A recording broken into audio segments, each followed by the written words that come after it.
Praise the Lord. Isang magandang umaga po sa ating lahat. Purihin po ang Panginoon sa umagang ito. So, nais ko pong ang bawat isa ay mag-focus ngayon sa ating pong Panginoon, sa ating pag-aawitan. So, before that, tayo po tayo para po awitan natin ang Panginoon. Natawagan ko po ang WLT to minister us in worship. Hallelujah.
Shekinah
glory come.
dakilang Diyos na makapangyarihan.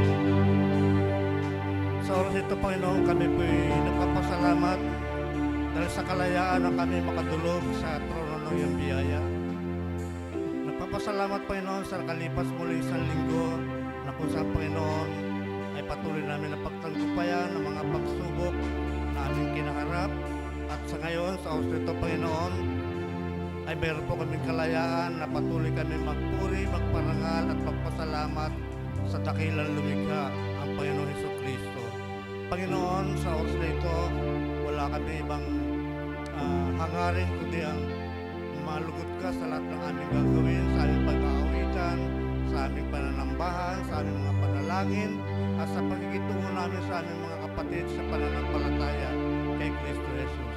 Panginoon, inayayahan na po namin sa oras nito, kapangyarihan ng banal mong Espiritu na siyang patuloy na lumukog sa aming mga puso upang sa ganun Diyos, sa bawat salita mo na aming marinig sa oras nito ay tumimuto sa aming mga puso at isipan at taglayin namin ito upang patuloy na ito ay maging makapangyarihan sa aming buhay na handa naming harapin ang iba't ibang mga pagsubok na aming kakaharapin.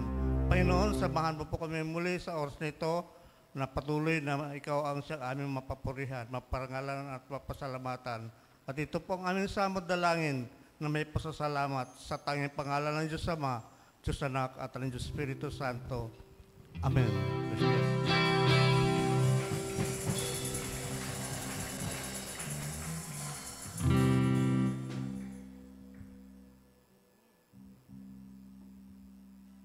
Hello, yeah.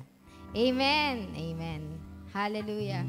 Ayan, welcome po ulit sa ating service for this day. Ayan. So, tayo po ay nasa third Sunday na ng ating buwan ng April.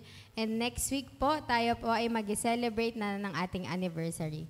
Amen po ba? Amen. Ayan. So, thank you po sa Panginoon sa kanyang patuloy na goodness sa ating buhay. Ayan.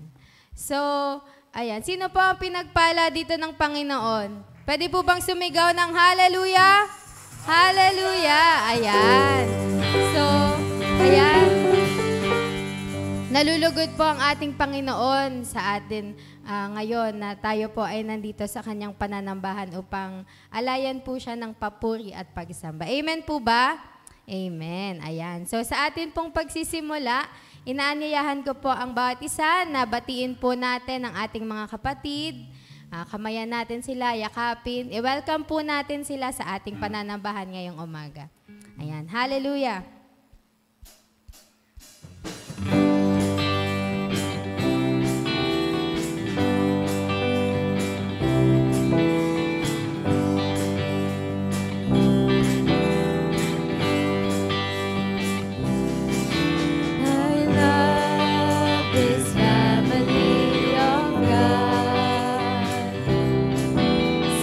Closely knitted into one.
ating Panginoon ng malakas na palakpak. Hallelujah! Hallelujah! Thank you, Lord. Thank you, Jesus.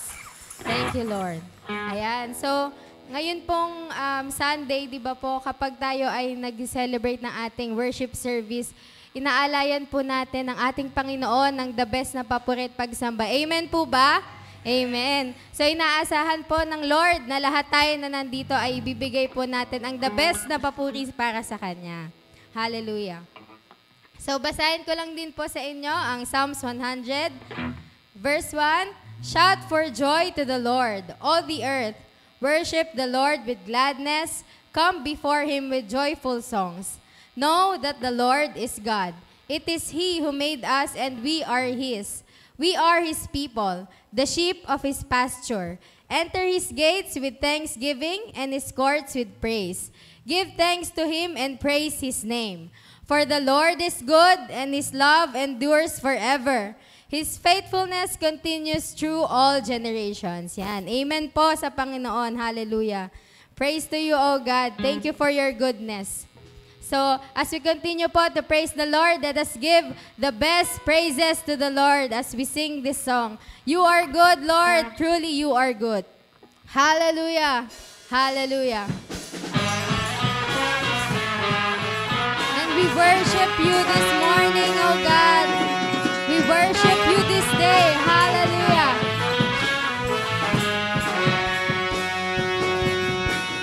Lord, you are good and your mercy endureth forever. Lord, you are good and your mercy endureth forever. People from every nation and tongue, from generation to generation, we worship you. Hallelujah, hallelujah, we worship you for who you are. You are good. Oh yes, Lord, you are so good to us. Hallelujah.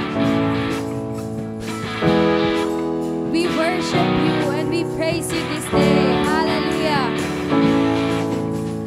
Lord, you are good and your mercy endureth forever. Lord, you are good and your mercy endureth forever. Lord, you are good. Lord, you are good and your mercy endureth forever. Lord, you are good and your mercy endureth forever. People from every nation and tongue, from generation to generation, we worship you. Hallelujah, hallelujah, we worship you for who you are. We worship you. Hallelujah, hallelujah, we worship you for who you are. You are good. Yes, you are, yes, you are, yes, you are. So good, so good, so good. Yes, you are, yes, you are, yes, you are. You are good all the time and all the time. You are good. Can we sing this to the Lord? Yes, Lord, you are good. All the time, you are good. You are good all the time and all the time. You are good. You are good all the time and all the time. You are good. You are good all the time and all the time. You are good. You are good all the time and all the time. You are good. Oh yes, Jesus. And we worship you this day because you are good and because of who you are. Hallelujah. We praise you. Lord, you are good and your mercy endureth forever.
our best clap offering to the Lord. Hallelujah. Thank you, Lord. Thank you for your goodness.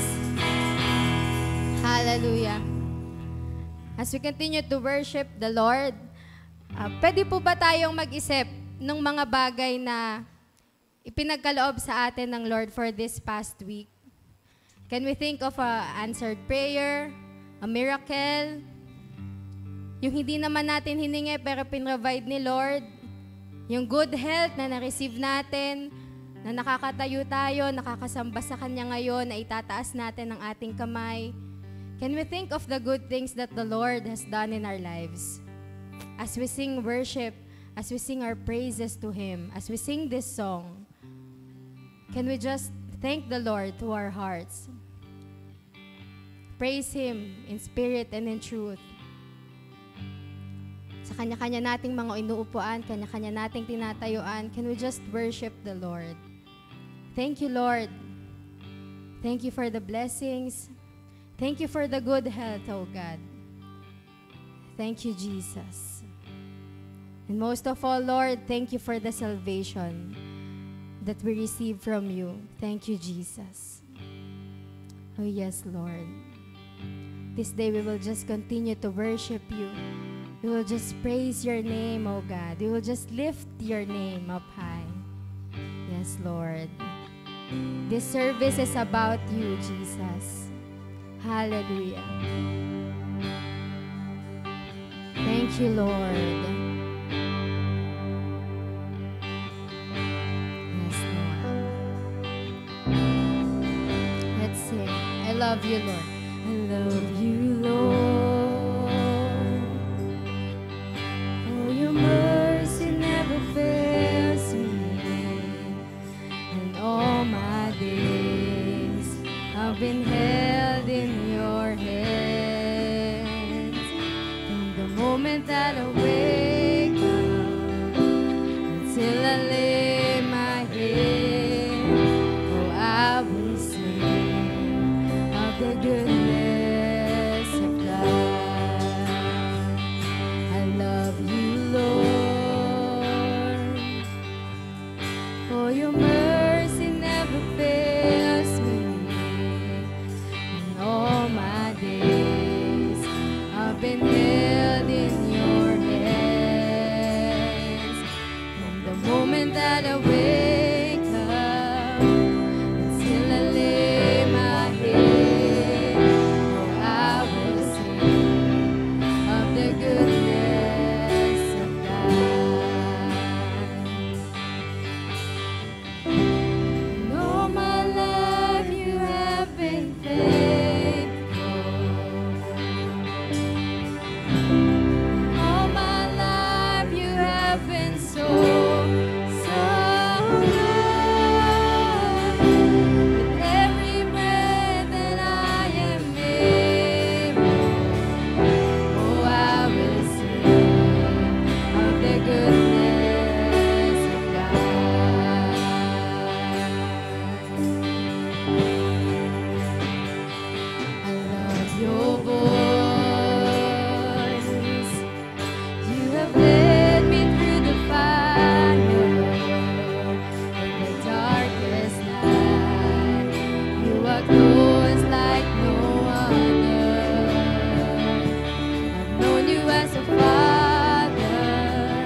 goodness is running after, it's running after me.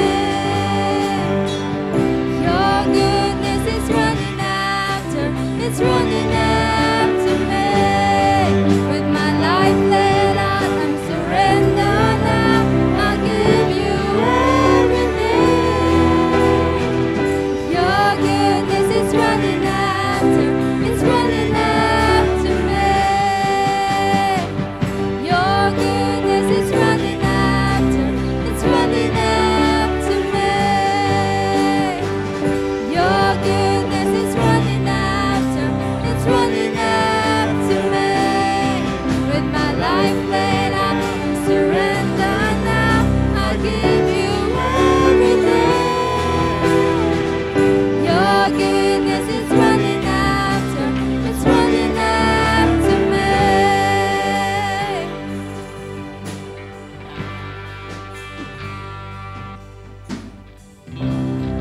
All my life you have been faithful. Oh yes, Lord, and we thank you, Jesus. All my life you have been so, so good. With every breath that I am able, oh, I will sing of the goodness of God. All my life you have been faithful, yes, Lord. All my life you have been so, so good. With every breath that I am able, oh, I will sing of the goodness of God. Oh, I will sing of the goodness of God. Oh, I will sing of the goodness of God.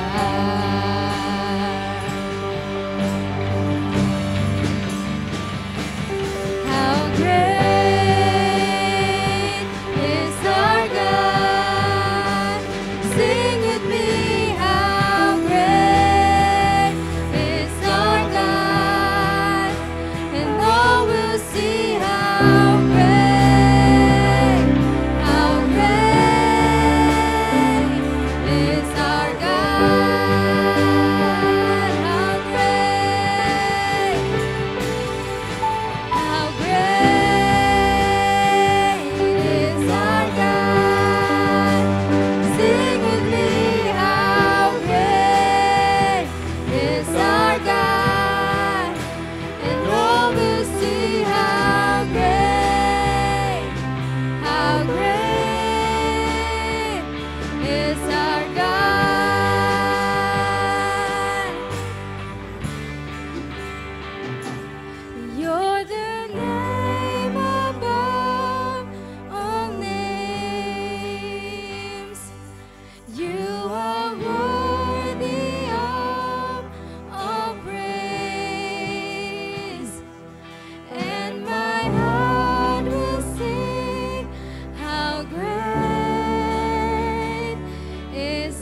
Hallelujah. Hallelujah.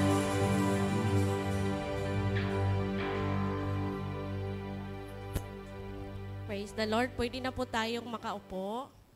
Hallelujah. Magandang umaga po muli sa ating lahat. Sa umaga pong ito ay nais ko pong ipakilala, hindi po ako ang speaker. Nais ko pong ipakilala ang ating speaker. Siya po ang ating dating Dove Division UFW Coordinator. Meron siyang isang anak at meron siyang isang asawa. And also, ngayon po, recently, ay siya na po ang ating Metro Manila South District President ng UFW.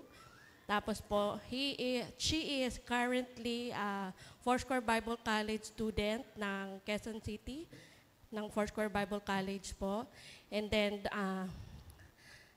currently lang din ay siya po yung ating assistant pastor. None other than, tinawagan ko na po si Pastora Roda Dang Ballesteros. Palakpakan.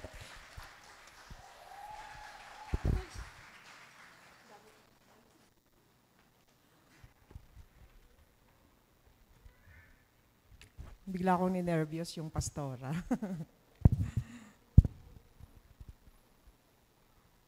Ayan, purihin po ang Panginoon at this is my first time to speak here dito po sa inyong harapan and I praise the Lord. Actually, sanay lang po ako sa UFW. Ako po ang nag-exhort paminsan-minsan and ganun din sa ating prayer meeting and ganun din po kapag mayroong, dahil sa aking linya ng trabaho ay paminsan-minsan ako po ang nag-exhort kapag may funeral service. So mas sanay po ako doon kapag may patay, kaya I'm glad wala pong kabaong sa gitna ngayong umagang ito. So anyway, magandang umaga po sa bawat isa. And if you have your Bibles with you, ang atin pong papag-aralan ngayong umagang ito ay patungkol mababasa sa Matthew chapter 22 verse 34 to 40. Yan, Matthew 22, 34 to 40. Sige, pwede po niyo pong basahin silently as I also read this passage loud. When the Pharisees heard that he had silenced the Sadducees, they came together. Verse 35, and one of them, an expert in the law, asked a question to test him.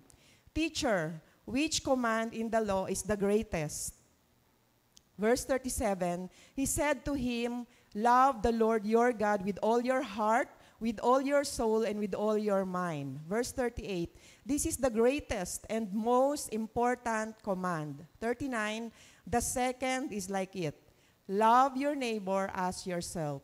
And last verse, 40, all the law and the prophets depend on these commands. Tayo po ay yumuko at saglit na manalangin. Shall we pray? Heavenly Father, as we come before your word today, O Lord, we humbly ask, Lord, na palambutin niyo po ang aming puso at aming espiritu ngayong umagang ito, Panginoon, so that we may approach your word, your message this morning, na may pagpapakumbaba, Panginoon. Openness, Panginoon, and hunger, Lord, sa iyong katotohanan at sa iyong salita, Panginoon. Lord, remove any barriers, Panginoon, o anumang hadlang upang maintindihan namin, Panginoon, ang iyong salita, O Lord. Help us to receive your word today with a heart that is teachable, that is ready to be transformed, O God. Salamat po, Panginoon. Ito po ang aming dalangin sa pangalan ni Jesus. Amen.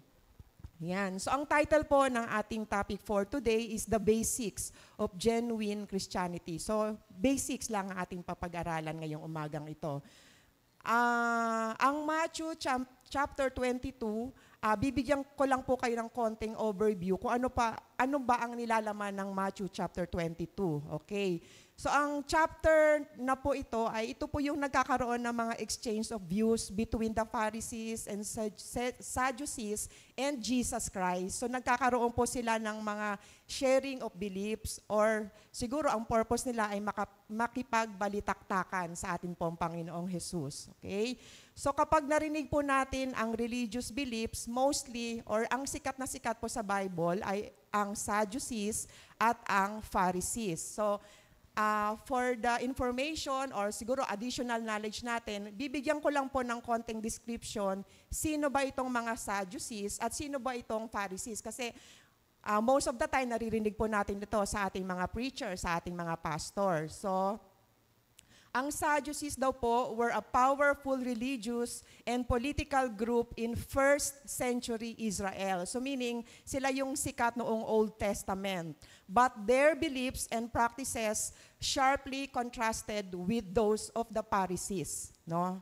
So, kabaliktaran sila ng Pharisees sa ibang paniniwala. Okay. Ang mga Sadducees daw po ay mga mayayaman na mga leaders or group of leaders noong panahon ng Israel, noong Old Testament times. They don't believe in life after death. Hindi sila naniniwala na, naniniwala daw po sila na ang kaluluwa daw po ng isang tao kapag namatay ay naglalaho na, nawawala na agad. And hindi rin po sila naniniwala na may parusa or gantimpala after death. So kapag namatay ka, wala lang. So tapos na daw yon. Okay? So hindi rin nila pinaniniwalaan ang mga angels at mga devils. So in short, hindi sila naniniwala sa mundo ng espiritu. So wala silang ganon. Yun po yung mga Sadducees. Now ito naman po yung mga Pharisees. Ang Pharisees formed the largest and most influential religious political party. So noong panahon pala, noong New Testament ay mapolitika na. So ito po yung mga Pharisees. Okay, so ito po sila, they are consistently depicted in the Gospels as opponents of Jesus Christ. So sila yung talagang mas kumakalaban nung time ni Jesus Christ sa New Testament. So yun po yung mga pagkakaiba po ng Sadducees. Okay? Ngayon, ang Pharisees daw po ay member lang ng middle class. Unlike yung Sadducees ay mga mayayamang tao. Okay? Pero, bagamat karibal po ng Pharisees, ang Sadducees, ay nagkaisa po sila at naisantabi nila yung kanilang pagkakaiba. At ano po yun? Yung po yung paglilitis at pagpapatay kay Jesus Christ. So imagine, both political parties, both religious parties, magkaiba sila, magkasulangat sila ng paniniwala, pero nagkaisa sila sa pagpatay sa atin pong Panginoong Jesus. Okay. Ganon din po, ang chapter 22 ay may mga parables na makikita, at ang chapter 22 is the last week of Jesus Christ bago siya ipako sa krus. Okay, so yun na yung last na days ni Jesus Christ bago siya mamatay. Okay? So, maiksi lang po ang ating discussion this morning. Sabi po ni Pastor Alfred, mas minamahal daw ng congregation, ng mga members, ang mga tumatayo sa harapan na saglit lang daw magbigay ng Word of God. Ayan. So, susundin po natin si Pastor kasi wala siya dito. Pag-usapan na lang kaya natin si Pastor. Anyway, si Pastor po ay nasa Kawit at siya po ang temporarily mag-speak doon dahil po ang ating pastor sa Kawit ay hindi pa po kayang mag-speak or mag-share ng Word of God. Physically po ay hindi pa po okay si Pastor Alex. At minsan po ay si Pastora Hani ang nag-i-speak doon. So today po ay nabigyan po ng pagkakataon na ako naman po ang mag-share ng Word of God. Okay? So I was reminded na 30 minutes lang daw po ang dapat na mag-share ako ng salita ng Panginoon. And one way para mas maiksian daw po kapag nagpipreach daw po dito sa harapan ay kapag nagtanong daw po ang preacher or ang exhorter ng amen, kapag hindi daw po sumasagot ang congregation ng amen din, ay mas lalong humahaba po ang kanyang mensahe. So 30 minutes, naka-design po ako na magtatanong ng 5 times. So, tatanong ko po sa inyo, amen. Pag hindi po kayo sumagot, mag-a-add po ako ng 2 minutes. Pero pag sumagot po kayo, ay babawasan ko po ng 2 minutes. Okay? So 5 times 2 is 10 minutes. So kung 30 minutes po akong nakaplan today, magiging 20 minutes po kapag kayo po ay sumagot ng amen. Amen po ba? 28 minutes na lang po. Okay, pag-aralan po natin, ang binasa ko kanina, unahin natin yung what is asked doon sa binasa natin. Ang tanong, Teacher, which command in the law is the greatest? So kanina, pinaliwanag ko po kung sino yung Sadducees at sino yung Pharisees. By this verse po, itong verse na ito, ang nagtanong po ay Pharisees. Okay, sabi po niya, Teacher, which command in the law is the greatest? Kung babasahin po natin yung Matthew chapter 22, ay ang nauna po talagang nakipagbalitaktakan dito kay Jesus is ang Sadducees. Ngayon, ito naman ay ang Pharisees. Okay? The question came from a Pharisee who was also an expert in the law. So ang tawag po noong araw pala sa kanila ay lawyer. Pero sa atin kasi ngayon, pag sinabi mong lawyer, yun yung nag-aral ng batas, no? Legally, mga ganon. Pero sa kanila po, yun yung expert in the law pagdating sa commandment of God. Kaya ang Pharisee po ay expert in law, pero at tinatawag din po siyang lawyer. Okay?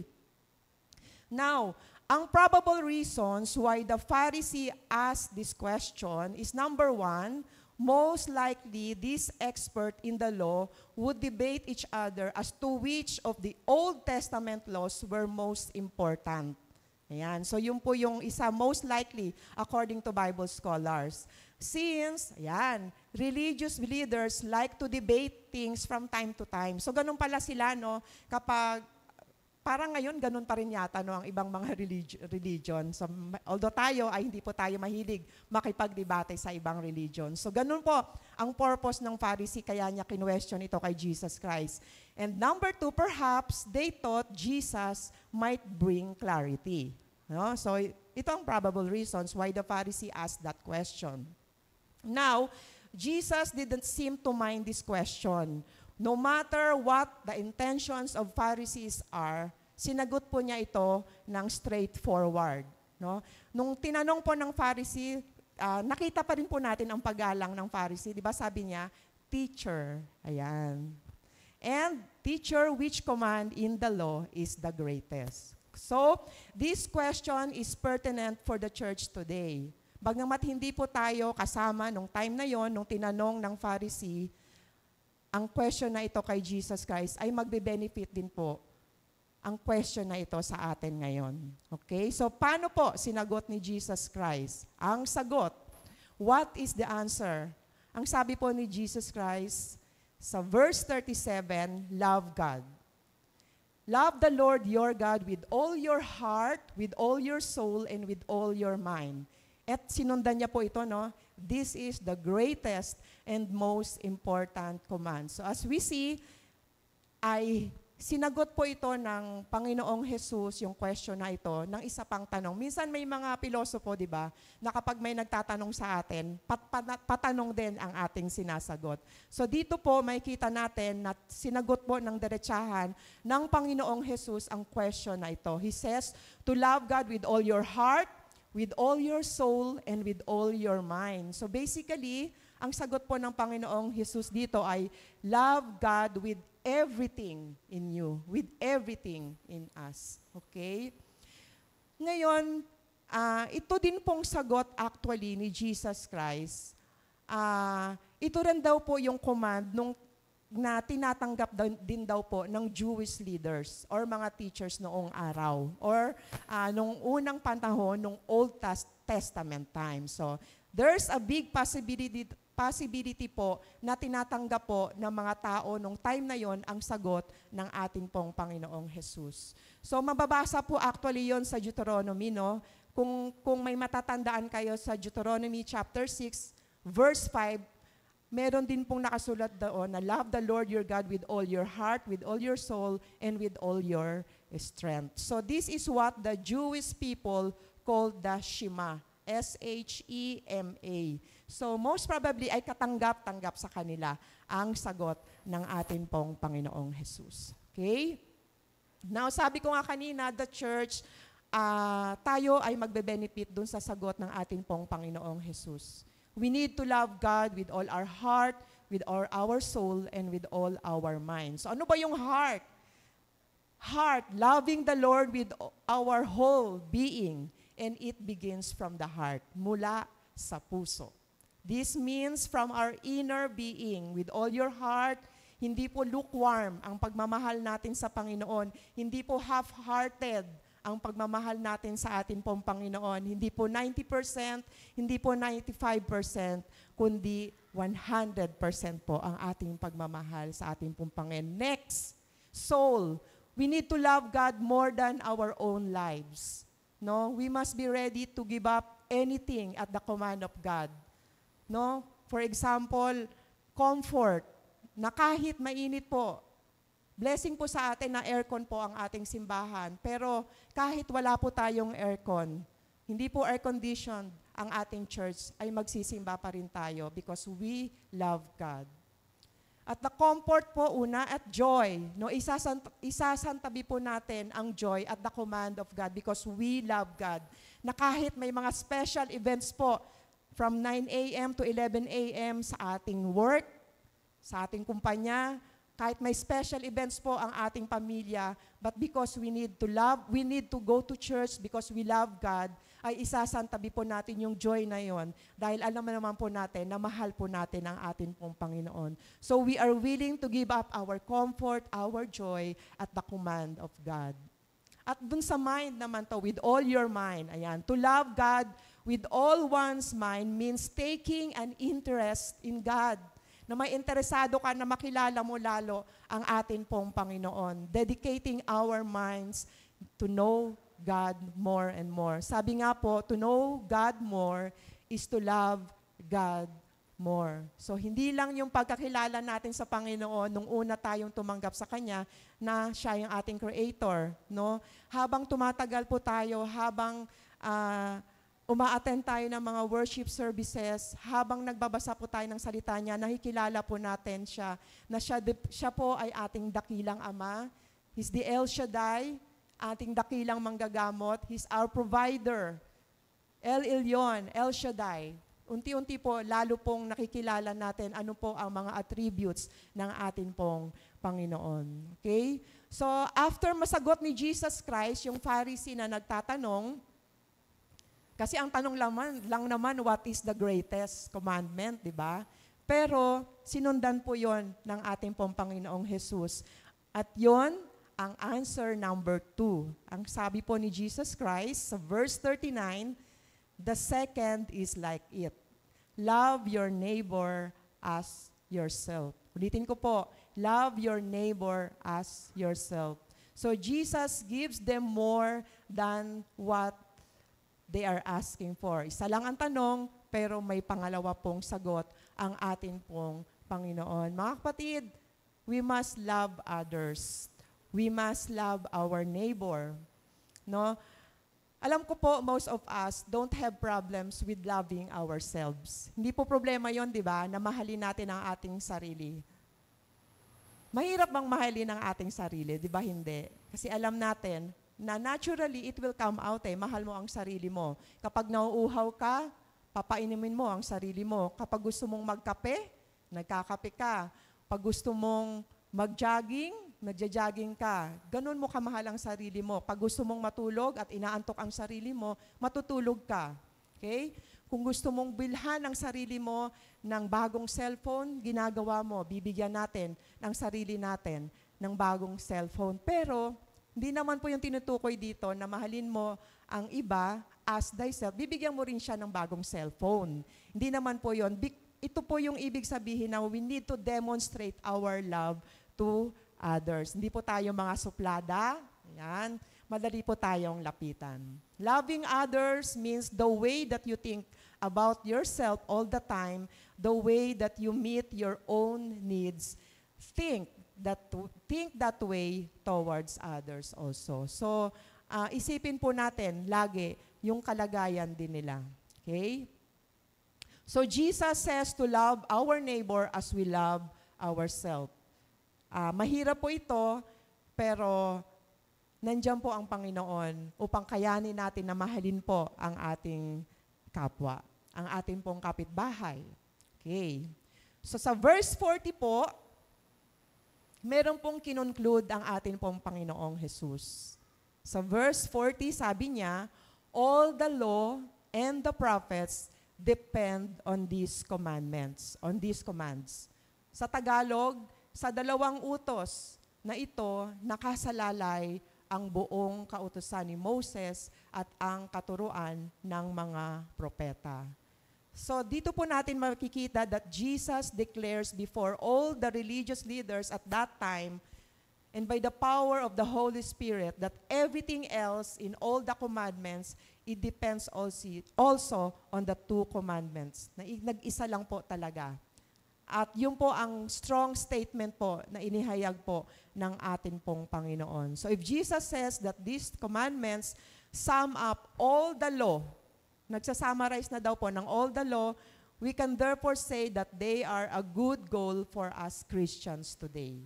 So kung nabanggit po yon ng ating pong Panginoong Jesus during the New Testament, ngayon din po ay magagamit din po natin yon. Mahalin natin ang Diyos ng buong ating puso, buong ating kaluluwa, buong ating kaisipan, at ganun din mahalin po natin ang ating kapwa, katulad ng pagmamahal natin sa ating buong sarili. Okay. So bagamat maraming beses na rin po nating naririnig ang mensaheng ito, alam ko po hindi naman po ito first time na narinig po natin ang message po na ito, but I believe, naniniwala po ako na may paalala po sa atin ang Panginoon when it comes to loving God and when it comes to loving our neighbors. No? So ito po yung concluding thoughts nandoon. We can conclude from this passage that the entire law of God can be summed up in one word. No? Nagsasummarize po siya sa isang salita lamang at yun po ay ang pagmamahal or love. Hindi naman Valentine's ngayon, hindi naman February, pero ang topic natin love. But anyway, we must ask ourselves now, how can we love God with everything that we have? And how can we love our neighbors, ang ating mga kakilala or hindi natin kakilala as ourselves? Okay, so tanungin po natin ang ating sarili this morning, paano ko ba masasabi na ganun ko kamahal ang atin pong Panginoon? Paano ko masusunod ang great commandment na ito na mamahalin ko ang atin pong Panginoon? At paano ko din mamahalin ang ibang tao katulad ng aking pagmamahal sa aking sarili? Nais ng Diyos na mahalin natin siya at gusto niya tayong mahalin natin ang iba. At tutulungan po tayo ng atin pong Panginoong Jesus. We must focus first on loving God, and that is the greatest command in our lives. At magmamanifest din po ang pagmamahal natin sa ating kapwa. As we love God more and more, we will fill up with love and it will overflow po sa ibang tao. Habang patuloy po tayong lumalago sa Panginoon at lumalalim sa Panginoon, ay matututunan din po nating mahalin ang ating kapwa at ang ibang tao. For we cannot love God and hate our neighbors. We cannot love God and hate our brothers. Sabi nga po dun sa awitin na, may we learn to love each other more with each new day. No? So more with each new day. Hindi naman talaga agad-agad na mamahalin mo yung bagong kamit mo lang, yung bagong friend mo lang. No? Unti-unti po mamahalin po natin ang ibang tao. Now, who are these neighbors? Who are these others? Ang best example po na binigay po ng atin pong Panginoong Jesus ay yung the parable of the Good Samaritan, na kung saan ang Samaritan na ito ay hindi ine-expect na tumulong sa isang taong wounded, no, or sugatan. But this man showed love to the poor man, ay hindi po nag-aksaya o nag-atubili na tulungan. So ito po yung isa sa best example. Ganon din tayo, no? Hindi lang natin tutulungan kasi, gusto mo siyang tulungan. Dahil kakilala ko yan. Pero hindi natin tutulungan ng iba dahil, wala naman akong pakialam dyan. No? So kahit iba po.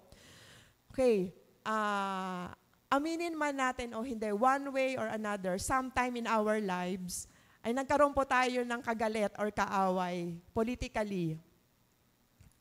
Actually, yung generation natin, 2 or 3 years ago, ay nagkaroon po ng mga tampuhan.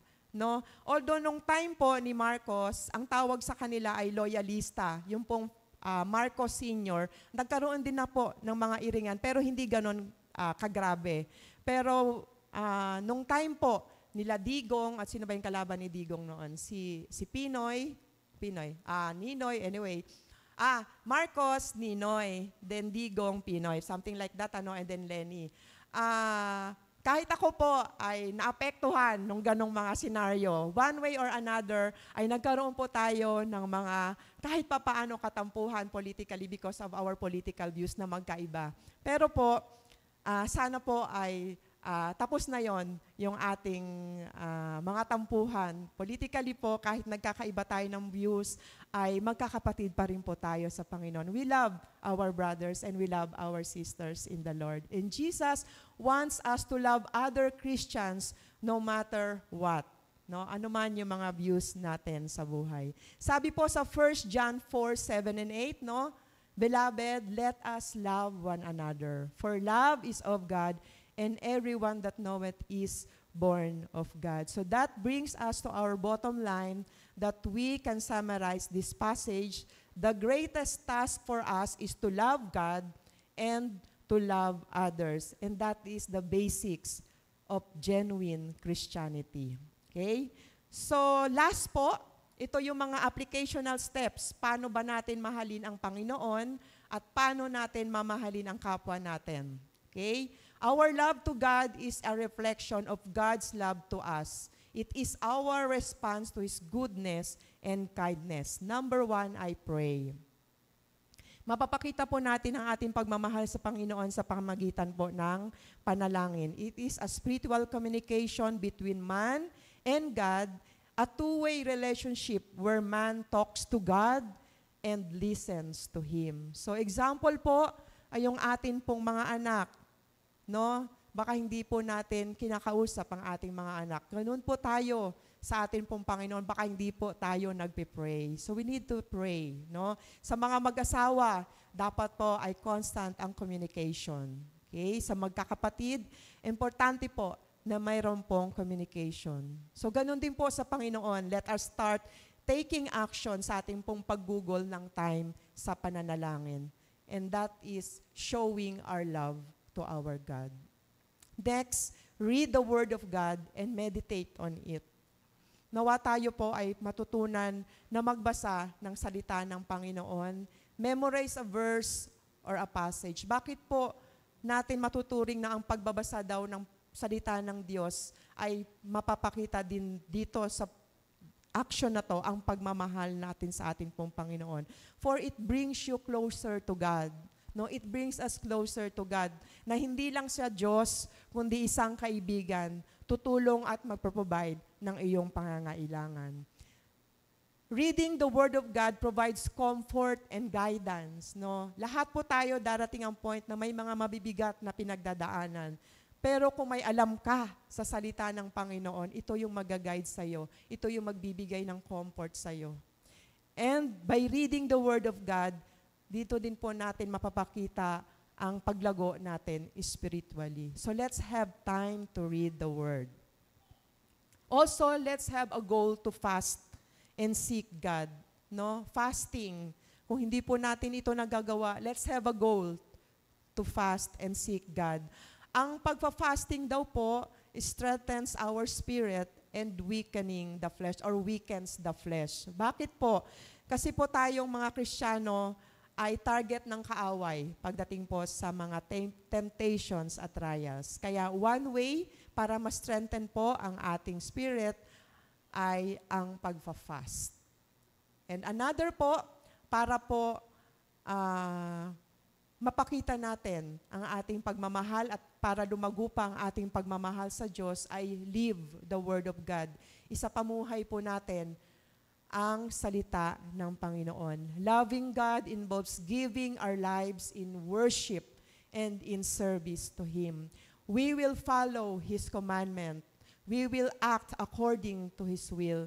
Na hindi po natin nahayaan ng Panginoon na sama-sama na ng loob ng Panginoon kasi ang tigas at pasaway po tayong mga anak niya. So let us live the Word of God. Ilang taon na po tayong Kristiyano? 2 years, 5 years, some of us 20 years, 30 years, pero minsan may mga pasaway pa po tayong mga ginagawa. So let's live according to the Word of God. Last po, take action to love others more. So at kanina, steps para mapakita mo at para lumago ang pagmamahal mo sa Panginoon. This time, let's take action to love others more. Number 1, forgive someone. It brings inner peace. Kapag may kagalit po tayo, may kaaway po tayo, wag po nating hayaan na manatili yon, na tumagal yon. Let's forgive someone. Kung may kaaway ka ngayon, kaaway ka sa pamilya mo, may kaaway ka dito sa church, may katampuhan ka sa church, forgive someone. This is the time, no? Maaring co-worker mo, maaring kapamilya mo, maaring ka-churchmate mo, at maaring ka-classmate mo sa mga estudyante. No? So bakit someone lang ang nilagay ko? Kasi unti-unti naman yan eh. Forgive someone. Ngayon, siguro ang papatawarin mo, aakbayan mo siya, at pinapatawad na kita. Isa lang, pero the next week, baka kaya mo naman yung isang tao or yung ibang tao na nais mong patawarin. Sabi po dito, when God gives you an opportunity, grab it, for it might not come again. No? Minsan yung pag sa mga patay, patawarin na kita or patawarin mo na ako. Minsan hindi natin nasasabi because patay na. Pero habang buhay po, habang buhay pa, yung kung sino man yung nakasamaan natin ng loob, no? Forgive them, no? Kung meron pong nagawa silang kasalanan sa inyo. Remember, life is short. Baka it will be too late po kung hindi po natin sila napakitaan ng kapatawaran. So wag po nating panatilihin yung ating sama ng loob sa ibang tao. Next, bless someone. It brings joy, no? Ano ba yung bless someone? Magbibigay daw po ito ng joy or kagalakan, no? We need to pray for someone. Share or care for someone even though he does not need it. No, kahit alam mong hindi naman niya kailangan, pero bless someone. Ito po yung pagpapakita ng atin pong pagmamahal sa ibang tao. I heard from one of our sisters here in the Lord na kung nais mong magkaroon talaga or wag magkaroon ng alitan, at gusto mo ay mas masaya sa lugar kung saan ka nakatira, ay kaibiganin mo ang iyong kapitbahay. Di ba? No? Bless your neighbor. It brings joy to them. No? Kung minsan, baka yung pong kapitbahay pa natin ang kaaway natin. Okay? So bless our neighbor. Bless someone. Next, help someone in need. Okay? So, ang pagtulong po natin sa kapwa ay not only on financial matters, no? Kasi minsan, mas kapos pa tayo sa kanila o hindi natin maibigay yung kanilang pangangailangan, but help them to look for a job or do a favor, no? Meron po akong napanood na parang isang commentary or documentary, I mean. Noong World War I daw po, ay merong isang soldier na mamamatay na or siguro nabaril siya sa war during World War I. And then yung isang kasamahan niya doon sa war ay nais siyang puntahan. Ngayon, ang officer nila sinabihan siya, "Huwag mong puntahan, hayaan mo na siya." Pero naririnig ng soldier na ito yung iyak, no, na gusto niyang puntahan talaga yung wounded soldier na ito. Ngayon, hindi siya makatiis. So, in short, dinisobey niya yung kanyang officer. Pinuntahan niya at hinawakan niya yung kamay ng wounded soldier na ito. Hinawakan niya at binuhat niya. Pagdating dun sa portion na kung saan safe na sila, pinagalitan siya ng officer niya. Sabi sa kanya ng officer niya, "Oh, ano ang magandang naidulot sa'yo? Patay na siya." So, actually, patay na po talaga at that time nung nakuha niya yung kanyang kaibigan na soldier. Pero, sinagot po ng isang soldier na ito yung tanong ng kanyang officer, "Are you satisfied with what you have done?" Tignan mo, patay na siya. At patay na rin pala siya. Then the soldier replied, "Yes, I am satisfied with what I have done." Dahil nung hinawakan ko ang kamay ng wounded soldier na ito, buhay pa siya at tinaas niya ang kanyang ulo and he opened his eyes and said to me, "Thank you, for I know that you will come to me kahit sa huling oras ng buhay ko." Some of us are wounded. Siguro, may nakikita kayo mga kapatiran natin na kailangan ng tulong. Maaring tayo po, mga kapatid, ang sagot sa kanyang pag-aalala, sa kanyang problema. Alam mo, hindi naman necessarily na tulungan mo talaga siya agad. Maybe kailangan niya lang ng karamay, a shoulder to cry on. No? Isang tapik lang, isang yapos sa mga nangailangan ng tulong. Na kahit sa huling hininga ng soldier na ito ay nakita niya na mayroong isang tao na tumulong sa kanya. The term golden rule daw po ay hindi makikita sa Bible, yung term na golden rule. Pero it is based on the words of Jesus found in Matthew chapter 7. Do to others what you would want others to do unto you. Okay. So last po, upang mapakita po natin ang pagmamahal natin sa ibang tao is we need to share the gospel with someone.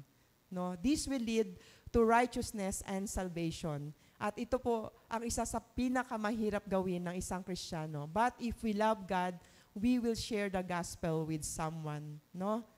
Maaring di pa natin kaya face-to-face. Pwedeng PM lang. Pwedeng text lang.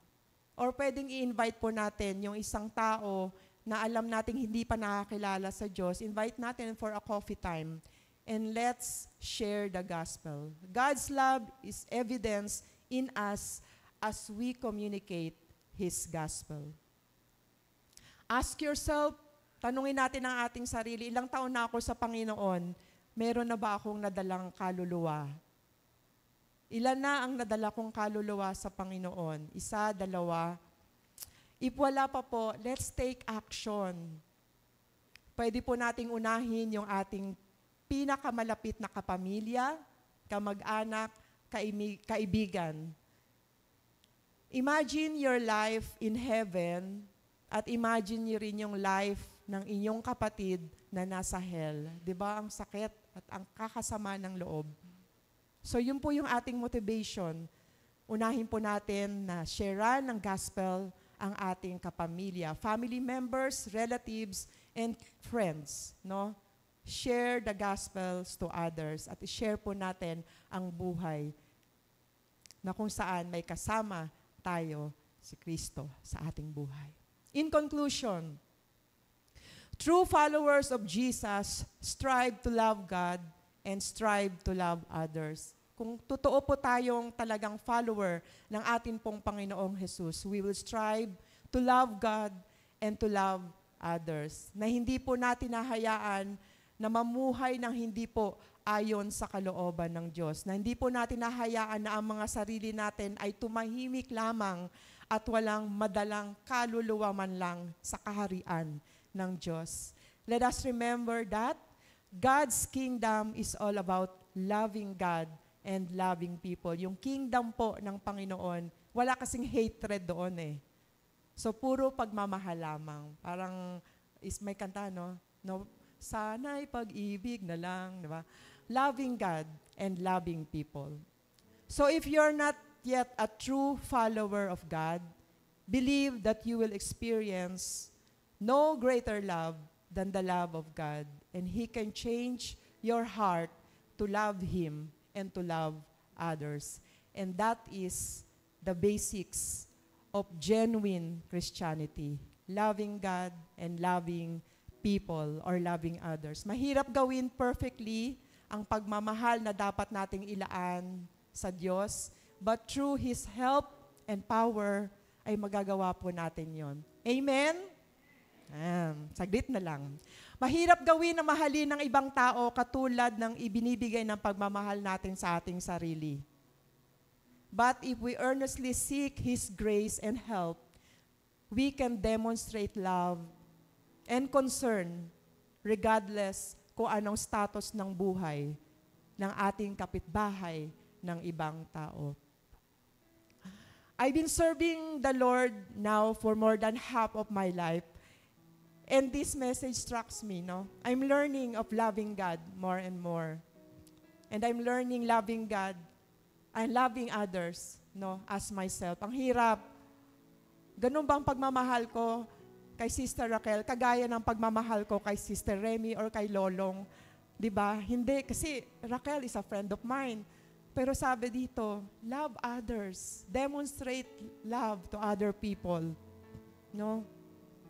So sana, kung meron mang hindi tao here, or kung meron mang isang nilalang ang Diyos na nandito na sa tingin natin na hindi natin napapakitaan ng pagmamahal, ito na po yung pagkakataon. Let's demonstrate love. Let's help. Let's bless. At yun po ang basics ng tunay na Christianity. Now, shall we pray? Hallelujah. Father, forgive us, Lord, that we don't love you truly, Panginoon, with all our hearts, with all our soul, and with all our mind. Forgive us also, Lord, that many times we don't show concern and love to other people, Panginoon, even though we have that capacity to show them, Panginoon. There are times na nagiging unfair kami, Panginoon, ng pagpapakita ng pagmamahal sa ibang tao, Panginoon. Thank you, Lord, for today. Thank you for helping us to realize once again that you love us, Lord. And thank you, Lord, dahil dyan, Panginoon, sa commandment na aming narinig ngayon, we need to demonstrate love also, Lord, towards other.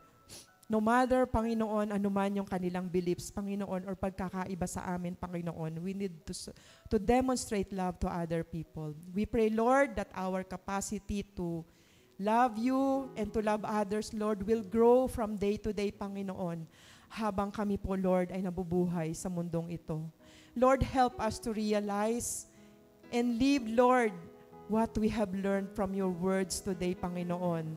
Help us, Lord, na isapamuhay, Panginoon, the basics of true Christianity, the basics of genuine and authentic Christianity, Lord, na ipakita namin ang pagmamahal sa iyo at ang pagmamahal sa aming kapwa, Panginoon. Salamat po, Panginoon. Ito po ang aming dalangin sa pangalan ni Jesus. Amen and amen. Good morning po and God bless everyone. Praise God.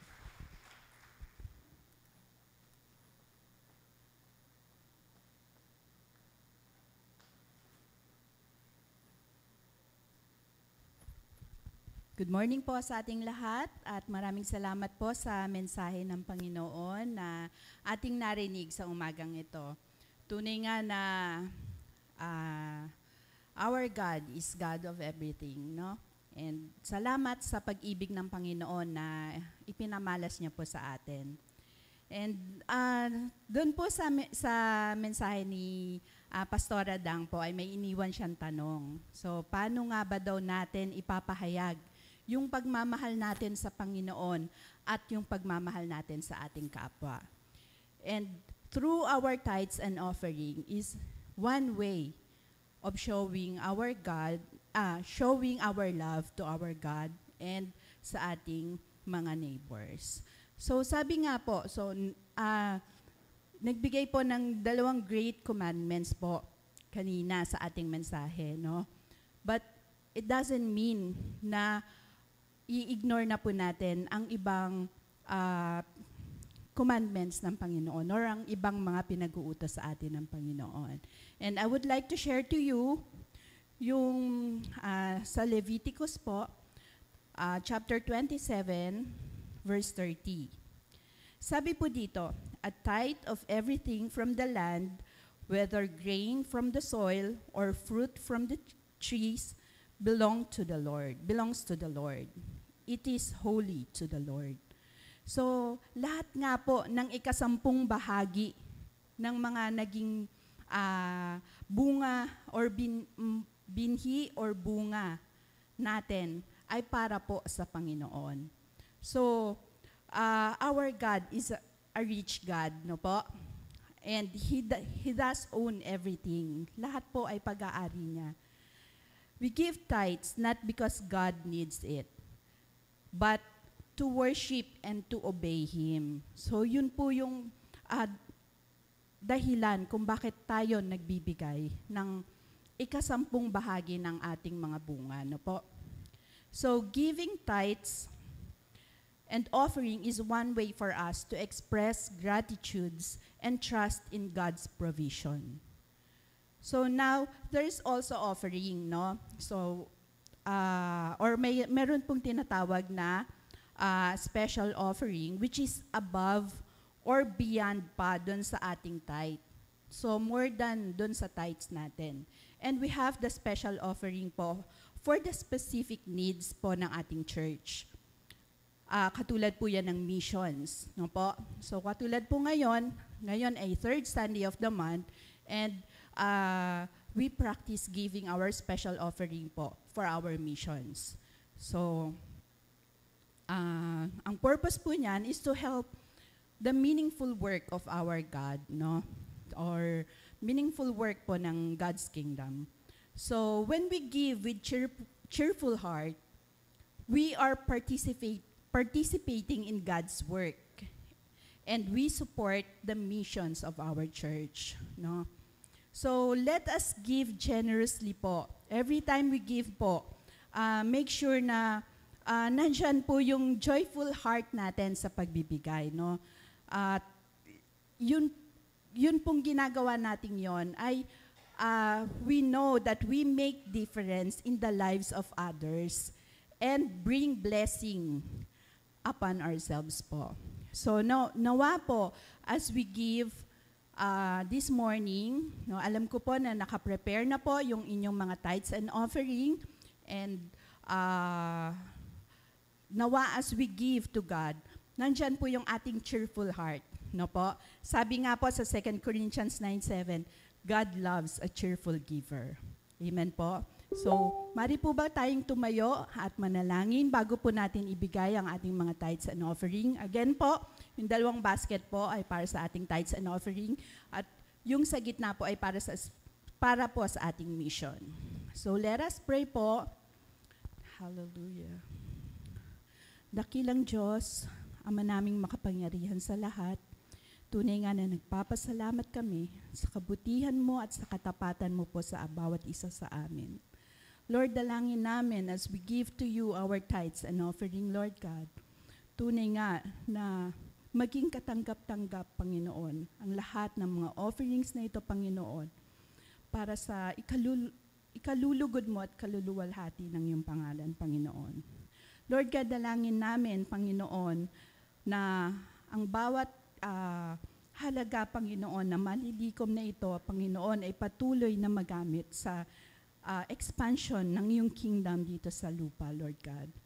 Lord, dalangin namin na masumpungan mo ang aming mga puso ng may kagalakan as we give to you our tithes and offering, Lord God.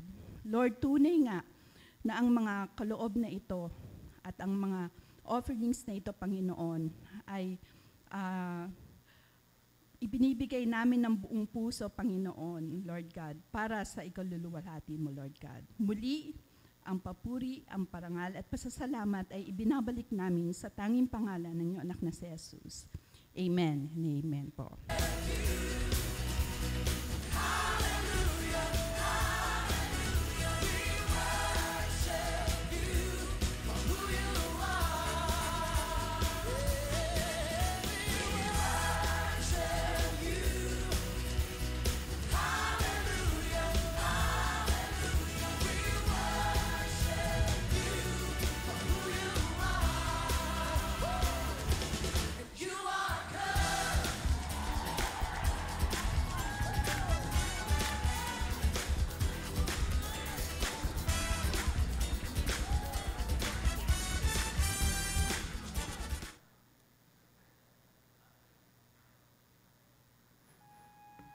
This upcoming week, let's embrace the joy of being in God's presence and stay committed to our daily church activities.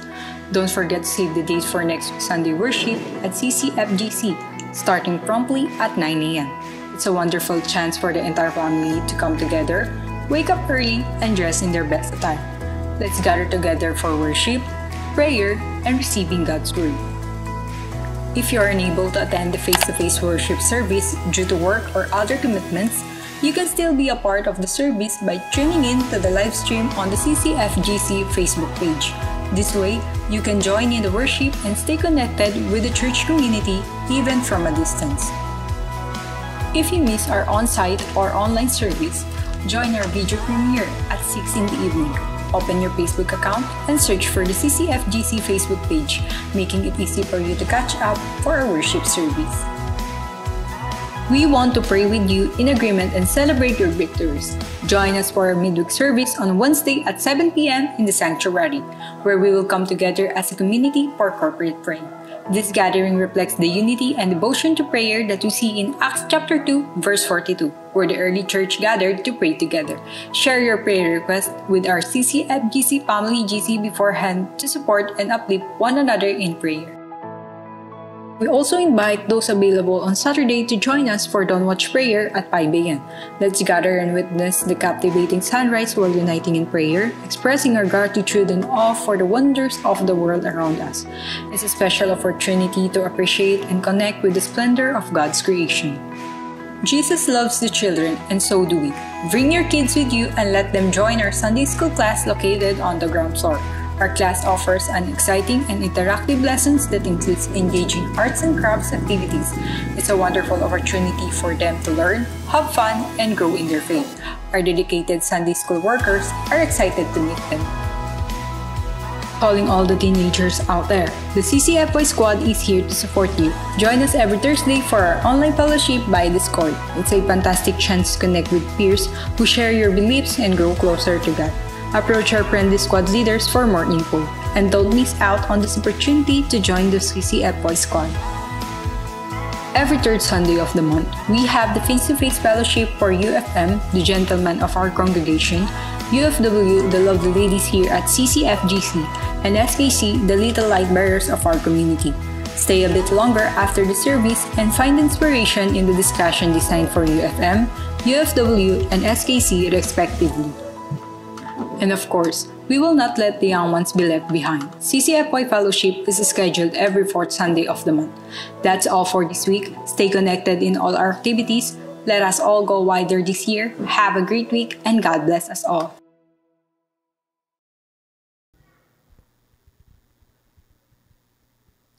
Ayan, so good morning po sa bawat isa. Para po sa ating announcements, may welcome back po pala tayo. So si Nigel Tagpis po. Welcome po. Okay. Tapos sa announcement po natin, today po ay ang ating SKC, UFY, UFW, tsaka UF Fellowship. Ito po ay gaganapin today po. Tapos next week po, April 28, ay gaganapin po ang CCFGC 68th anniversary po natin. Tapos meron po tayong guest speaker and lahat po tayo ay nire-remind to please attend po para sa ating pag-celebrate ng ating anniversary. Tapos meron din po tayo for sale na bottled gourmet products like spicy tuyo, garlic tinapa na available po ito sa baba po. And lahat po ng proceeds po nito ay mapupunta po sa may UFW funds po. Now para naman po sa may foods to share po natin para sa next Sunday, i-mention ko po yung mga families. So please take note na lang po yung food na dadalhin po natin pati po yung kung saan po kayong food naka-assign. Para naman po sa fried chicken tsaka lechon manok, ito po ay for 3 to 5 na people po to. Kung gusto nyo po magbigay, then may the Lord bless you po. Mas marami, mas maganda, di ba? Para sa fried chicken or lechon manok, una ay yung Almario family, yung Balesteros at saka yung Monton family, Benitez and Reyes family, Cadorna family, Cruzado family, Clemenya family, De Leon family, De Mesa family, Labis family, Manipis family, Marcelino family, Praxides family, yung Salme tsaka Franco family, Santos Romel family, and then yung Madeja family po. Kayo po ay naka-assign po sa fried chicken or lechon manok. Kayo pong bahala kung ano pong gusto nyo. Pwedeng both. Mas masaya kapag both. Mas marami tayong makakain. Sunod naman po, dito naman po tayo sa may Shanghai. Yan, yung mga favorite ng lahat. Dito po ang maghahati-hati po dito. Kayo na lang po bahala mag-usap. Ang Tagpis Ferdinand family, Lopez Puring, Makinano family, Icon Martinez, tsaka Jo Marie Bobadilla, Salinas Nidia, Teresita Alegre, kasama din po kayo sa Shanghai, Padua Toby, Meme, Sevilla family, Buna and Almodovar family, Fabilinia family, Echegoyan family, Monares family, Gernale family, Olarbe family, tsaka Duran Alfred. Kayo po ay nasa Shanghai. And kayo po ang magbahala mag-usap-usap regarding po dito sa paghati-hati po natin ng Shanghai po. Sunod naman po is yung chop suey naman po natin. Mag-usap-usap din po kayo sa mga i-mention ko pong mga families. Atienza Edith and Valen, Rosal Frieda and family, Kayabyab Medel family, Kuwa and Ilano family, Grimaldo, Asa and Kamua family, Lazaro family, Margalo family, Mojica, Sabalerio family, Pinge Oye family, Roque family, Sagala Dones family, Tagpis Nori family, Villarreal, Calugdan, and Gimba family, kayo po ay naka-assign sa may chop suey. Now, hindi naman po namin nililimit tong mga pagkain dito lang po. Kung gusto nyo pong magbigay pa po, kung nagsasalita po ang puso nyo na gusto nyo pa pong magdagdag ng pagkain, kayo po ang bahala. And patuloy naman po tayong i-bless ni Lord dahil isa-celebrate natin itong 68th anniversary po natin. Tapos, last na lang po, next Sunday din po, isa-celebrate din po natin ng 4 hours praise and worship po natin. Ito po ay gaganapin ng 3 p.m. Yun lamang po para sa announcement po. Thank you po and God bless.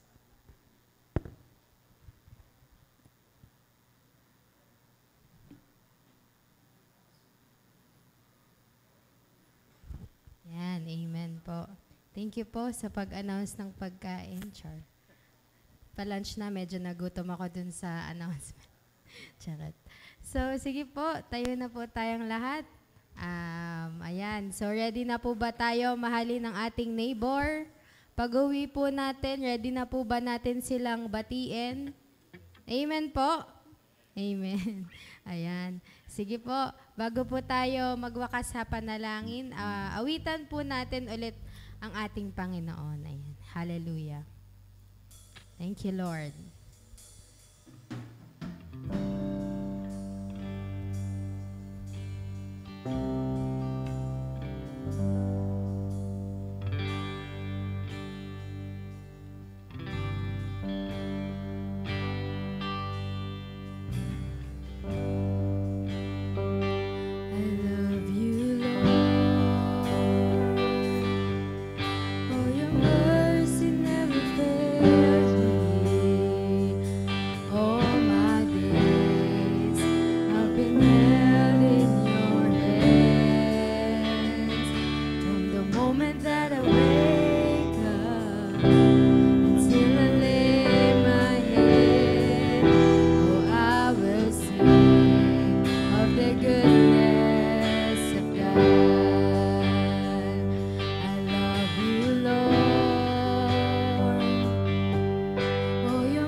us pray.